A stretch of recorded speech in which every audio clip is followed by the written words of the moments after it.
안녕하십니까. 레규엘 의원의 이정표입니다. 오늘은 몸이 붓는 거에 대해서 얘기를 할 거예요. 특히 다리가 붓는 거에 대해서 얘기를 할 거고, 집에서 실천할 수 있는 6가지 붓기 빼는 방법을 알려드릴 테니까 오늘 영상 끝까지 보시고 꼭 한번 실천해 보세요. 먼저 붓기라는 게 무엇인지를 좀 설명드려야 되잖아요. 붓는다는 건 우리 몸에 물이 많아지는 거예요. 물이 많아지니까 이게 갈 데가 없어서 세포 바깥으로 나오고 그게 겉으로 볼 때 부어 보이는 겁니다. 특히 어디가 잘 붓게 되냐면 중력에 의해서 물이 밑으로 떨어지잖아요. 그러니까 발목, 다리 이런 데가 잘 붓고요. 좀 심하면 손까지 붓는 경우도 있겠죠. 그래서 이렇게 몸이 부었을 때는 꼭 원인을 찾아보셔야 됩니다. 대표적인 원인으로는 호르몬의 변화가 있어요. 임신했을 때죠. 호르몬이 변화하면서 몸이 잘 붓게 되고, 아니면 운동 부족. 우리가 몸을 움직여야 혈액순환이 되고 소변도 잘 나오고 몸이 붓지가 않는데 너무 안 움직이면 몸이 부을 거예요. 콩팥이 안 좋아도 몸이 붓겠죠. 콩팥은 뭐예요? 소변을 만드는 기관이잖아요. 그 소변을 만들어서 물을 바깥으로 빼줘야 되는데 그 기능이 떨어진다? 그럼 몸이 부을 거고, 심장이 안 좋아도 잘 붓습니다. 우혈성 심부전 같은 거. 심장이 뭐예요? 펌프잖아요. 펌프가 피를 쭉쭉 짜줘야 콩팥에도 피가 잘 가서 소변을 잘 만들고 우리 몸의 혈액순환이 원활하게 되니까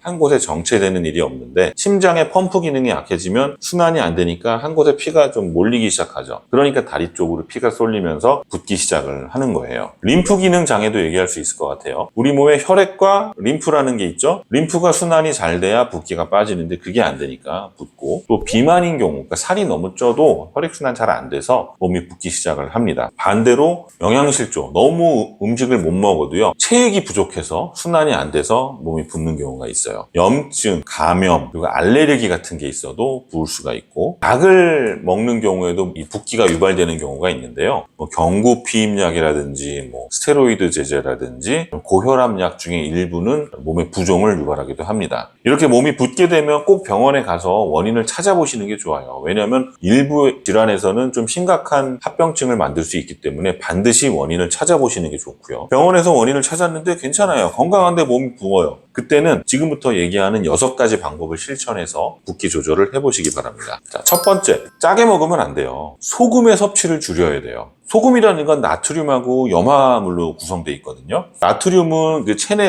우리 몸속의 물하고 결합을 해서 세포 안과 밖에 어떤 균형을 유지하는 역할을 해요. 우리 몸의 농도를 맞춰준다는 거죠. 근데 너무 짠 음식, 염분이 많은 음식을 먹으면 그 농도를 맞춰야 되니까 같이 물도 많아져야 되는 거예요. 그러니까 몸이 붓기 시작을 합니다. 이런 짠 음식들이 뭐가 있겠어요? 사 먹는 게 대부분 짜요. 사 먹는 음식, 포장하는 음식, 이런 것들은 음식을 짜게 만들기 때문에 그걸 많이 먹으면 몸이 부을 수밖에 없어요. 그래서 노인분들 중에는 난 별다른 건강에 이상도 없는데 그냥 몸이 부어요 라고 오시는데, 그분들 식사 패턴을 이렇게 보면요, 엄청 짜게 드시는 분들 많아요. 그럴 때 음식만 싱겁게 바꿔줘도 부종이 쉽게 해결되는 경우가 있습니다. 물론 이제 개인차가 있기 때문에 어느 정도가 내 몸에 짠 음식인지 싱거운 음식인지를 객관적으로 딱 정하기는 어렵고요. 본인의 경험으로 찾아 나가서 나는 어느 정도 짜기가 내 몸에 맞는구나를 찾는 게 제일 중요합니다. 우리 또 너무 싱겁게 먹어도, 싱겁게 먹으면 그만큼 농도를 맞춰야 되니까 몸에서 수분이 적어지거든요. 그러면 어떻게 돼요? 혈액량이 줄죠. 그러면서 순환이 안 돼서 붓는 경우도 있으니까 너무 짜거나 너무 싱거운 거 말고 적당한 걸 드시는 게 좋습니다. 자, 이 동영상은 우리 몸에 수분이 어떻게 움직이는지를 보여주는 건데요. 우리 몸은 한 60에서 70% 정도가 물입니다.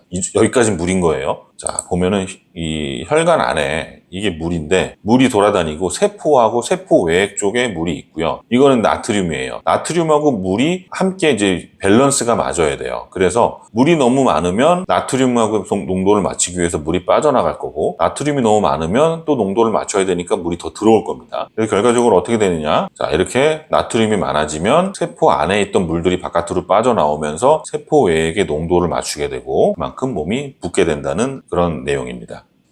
자, 2번째 부종을 줄이는 방법. 마그네슘의 섭취를 늘리세요. 마그네슘이 너무 부족하거나 과다하면 부종이 발생을 하는데요. 왜 그러냐면 마그네슘은 근육의 강력한 이완제예요. 근데 혈관 안에는 평활근이라는 근육이 있잖아요. 그러니까 마그네슘이 부족하게 되면 근육이 수축과 이완을 조절하는데 어려움을 겪게 돼요. 그러면 혈관 내 압력이 올라가면서 이 수분 조절에 실패를 하게 되는 겁니다. 그리고 또 마그네슘이 하는 역할이 세포 안과 밖에 어떤 전기적인 균형을 맞추고 이게 물 조절을 하는데 굉장히 중요한 역할을 하거든요. 그래서 마그네슘이 부족하게 되면 붓게 되는 거예요. 자, 이 그림 보면은 이게 세포 벽에는 이런 여러 가지 리세터들이 존재를 하고요. 마그네슘이 들락날락 하면서 소듐, 그러니까 나트륨도 함께 세포 바깥에 있는 걸 안쪽으로 넣기도 하고 바깥으로 빼기도 하거든요. 그러니까 이 마그네슘이 부족하면 몸이 붓게 되는 거예요. 마그네슘이 풍부한 음식으로는 견과류, 그리고 통곡물, 녹색잎으로 된 채소 같은 게 있으니까 몸이 붓는다면 이런 음식을 꼭 드시는 게 좋습니다. 자, 세 번째 부종을 빼는 방법, 비타민 B6를 드시는 거예요. 비타민 B6는 피리독신인데요. 여성분들 월경 전에